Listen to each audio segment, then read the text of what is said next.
Today about hard work versus competition. And this idea came from me after watching a video that was put out from Duke women's basketball team and from their head coach, Kara Lawson. And she details the difference between hard work and competition. I'm going to talk about my response to that video, and then also talk a little bit about my own thoughts on hard work. People who work hard versus people who are competitors. So if you haven't watched the video, go ahead and check it out. I've linked it in the description below. But essentially, she talks about the difference between players who are willing to work hard, who are willing to give their all, but aren't necessarily willing to compete against the person next to them, or willing to compete against their opponent. And there is a difference. I think today's players, a lot of us have been taught, and a lot of well-intentioned people have taught players to work hard, to train hard, to work on different skills.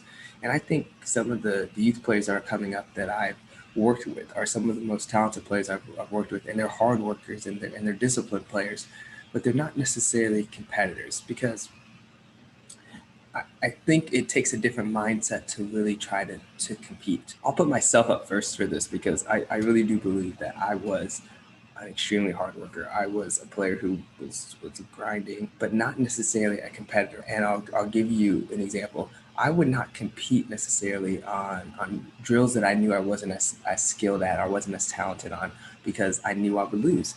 And instead of really putting myself up against people, I would just kind of stray away from those challenges, or kind of step back. And I think it takes a real sort of mentality in a player to say, you know what, I'm going to compete, initiative to go out and compete and try to play at the highest level. And I think for players to achieve the success that they want to achieve, is they're going to have to compete. They have to be able to do what they need to do at the very best of their ability. And that means you have to go up against other people. The real winners understand, real competitors understand that just because they lose a competition doesn't mean that they're losers. So if you're a parent, if you're a coach, if you're even a player and you want to develop this in yourself, is people are going to buck back against you.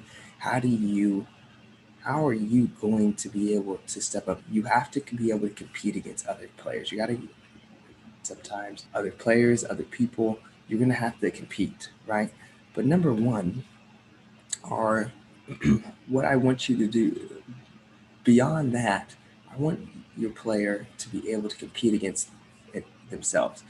Just because you had past success doesn't mean that's going to predict future success. So you should be competing against yourself. And those individual sports, it's really on them to be able to compete against themselves to be better than they were yesterday. And really, in the end, what we want is we want players who can be the very best possible versions of themselves. One story I heard about Gareth Bale was his youth coach wouldn't let him use his dominant foot when he was growing up, when he was playing against maybe worse competition, because he wanted him to be a well-rounded player. Of course, he wanted him to be a two-footed player, but he also wanted him to be able to compete. He wanted him to say, like, yeah, you may be way better than these people, but you need to be competing at a higher plane that's going to challenge you.